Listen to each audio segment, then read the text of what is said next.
بسم اللہ الرحمن الرحیم اعوذ باللہ من الشیطان الرجیم والذین ينفقون اموالهم رئاء الناس ولا يؤمنون بالله ولا باليوم الآخر ومن يكن الشیطان له قرینا فساء قرینا۔ عزیز طلبہ کرام، سبق نمبر 295 آیت نمبر 38 سورۃ النساء۔ یہ دوسرا باب ہے جس میں منافقین کی 10 خباثتیں کا بیان چل رہا ہے۔ تو والذین سے پہلی خباثت مختالن، دوسری فخورن، اور تیسری یبخلون، چوتھی یأمرون الناس بالبخل ویکتمون، یہ 5ویں نمبر پر ہے، اور کافرین 6، اور والذین ينفقون سے یہ 7 نمبر پر شروع ہے۔ کہ منافق بخیل اس لیے ہے کہ جو مال خرچ کرتا ہے تو وہ بطور ریاکاری کے اور شہرت کے خرچ کرتا ہے۔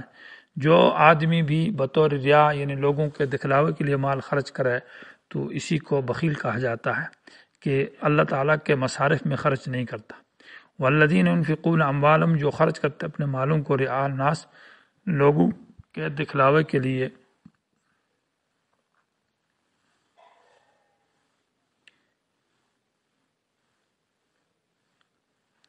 ولا یؤمنون باللہ، اور یقین نہیں کرتا اللہ تعالیٰ کی ذات پر، ایمان نہیں ہے۔ ولا بالیوم الآخر، اور نہ آخرت کے دن پر۔ لا یؤمنون 8 نمبر پر، ولا بالیوم الآخر یہ 9 نمبر خباثت ہے۔ ومن یکن الشیطان، اور جو آدمی وہ آدمی کہ ہو شیطان اس کا دوست، فساء قرینا یہ برا دوست ہے۔ عبارت کے اندر تقدیر ہے، قرطبی رحمہ اللہ نے فرمایا اصل میں قرینہم الشیطان، یہ صغرا ہے کہ ان کا دوست شیطان ہے، اور شیطان ان کو ریاکاری، شہرت، نام نموش یہ چیزیں ذہن میں وسوسے میں ڈالتا ہے۔ اللہ اور اللہ کی ذات پر گویا کہ یقین نہیں ہے کہ اللہ کی رضا کے لیے خرچ کریں۔ تو قرینہم الشیطان یہ صغرا ہے، اور ومن یکن الشیطان لہ قرینا، جس آدمی کا دوست اور یار شیطان ہو تو فساء قرینا یہ دوست بہت برا ہے۔ تو حاصل یہ ہے کیونکہ ان المقارن بالمقارن یقتدی، جو جس کے ساتھ ملا ہوتا ہو تو اس کی پیروی کرتا ہے، تو ساتھی برا ہے تو اس کے اندر بھی وہ بخل اور کنجوسی پیدا کی ہے۔ وماذا علیہم لو آمنوا باللہ، اس آیت کے اندر ترغیب ہے ترک منافقت کی طرف، کہ اس منافقت کو اگر یہ چھوڑ دیں تو ان کے لیے بہت بہتر ہوگا۔ گوئے کہ دعوت ہے اور اللہ کے راستے میں خرچ کریں جو اللہ نے ان کو مال دیا ہے۔ وماذا، ما بمانا ما استفہامیہ، اور ذا بمانا الذی کے ہے، مانا علیہم مانا وبال، مانا ایو وبال، اور ایو طبیعت علیہم کون سی ملامت ہے یا کون سا وبال ان کے اوپر ہے۔ لو آمنوا میں لو شرطیہ ہے، اگر یہ ایمان لے اللہ پر اور یوم آخرت پر، اور خرچ کریں مما اس مال سے رزقہم اللہ جو اللہ نے ان کو دیا ہے، اور جزا محذوف ہے، لحصلت لہم السعادۃ ان کے لیے تو بہت بڑی سعادت حاصل ہوگی۔ لو آمنوا باللہ والیوم الآخر پوری آخر تک یہ شرط ہے، اور جزا محذوف لحصلت لہم السعادۃ کہ ان کے لیے سعادت حاصل ہوگی۔ اگر یہ ایمان لے اللہ پر، یوم آخرت پر، اور خرچ کریں اس مال سے جو اللہ نے ان کو دیا ہے تو بہت بڑی کامیابی ہے اور بڑی بڑی سعادت ہے۔ اور کیوں نہ وکان اللہ بہم، اللہ تعالیٰ بہم مانا باحوالہم ان کے حال کو خوب علیماً جانتا ہے، کہ اللہ تعالیٰ نے اللہ کی رضا کے لیے دیا ہے اور منافقت نہیں ہے اور خالصتاً اللہ کی رضا ہے، تو اس حال کو اللہ جانتا ہے۔ ان اللہ لا یظلم مثقال ذرۃ سے یہ بھی تخفیف مال بشارت ہے، اور ساتھ ساتھ ایک وہم کا جواب ہے۔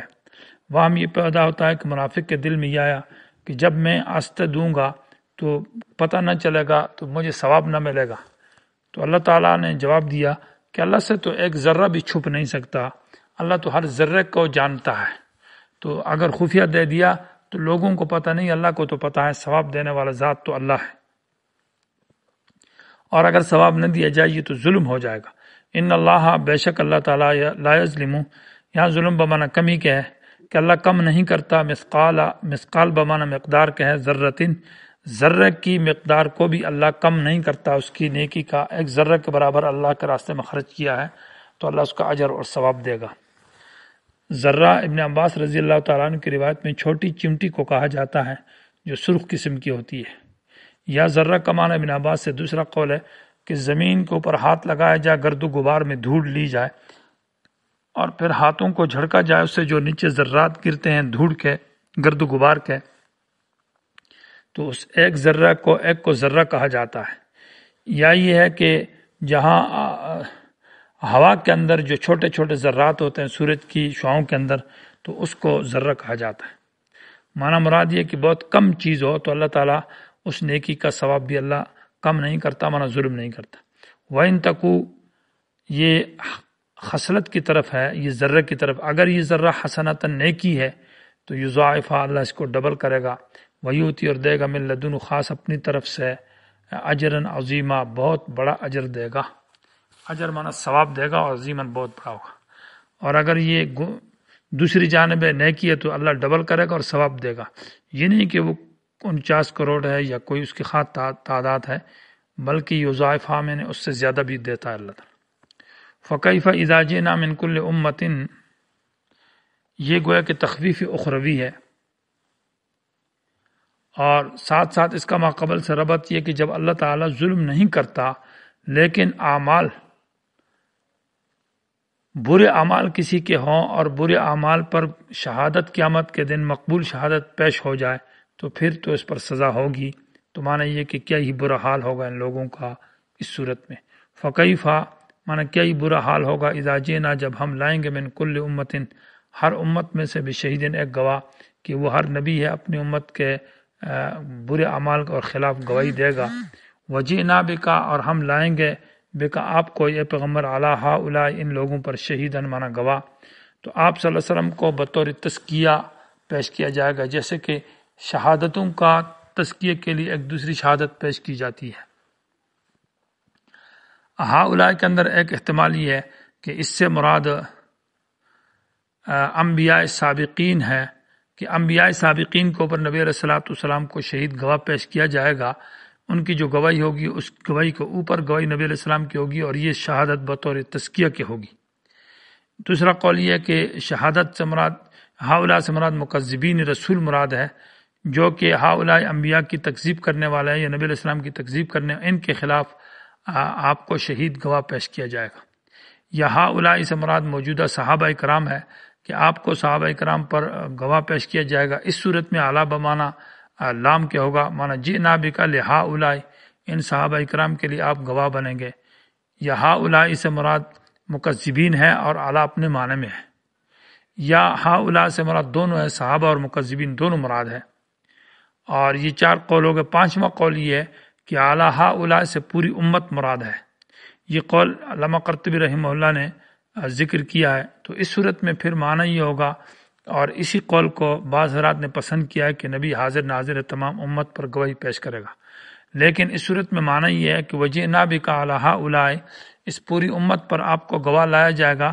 تو اس سے مراد عرض الاعمال ہے، کیونکہ نبی علیہ السلام پر اعمال کا عرض ہوتا ہے، یعنی پیش ہوتے ہیں، تو اس لیے آپ گواہی دیں گے. لیکن عرض الاعمال کی جو حدیث ہے وہ حدیث صحیح نہیں ہے بالکل. اس باب میں کوئی صحیح حدیث نہیں، لہذا یہ تفسیر صحیح نہیں ہوگی. تو ہؤلاء معنی یہ موجودہ مراد ہے، شہیدن گواہ.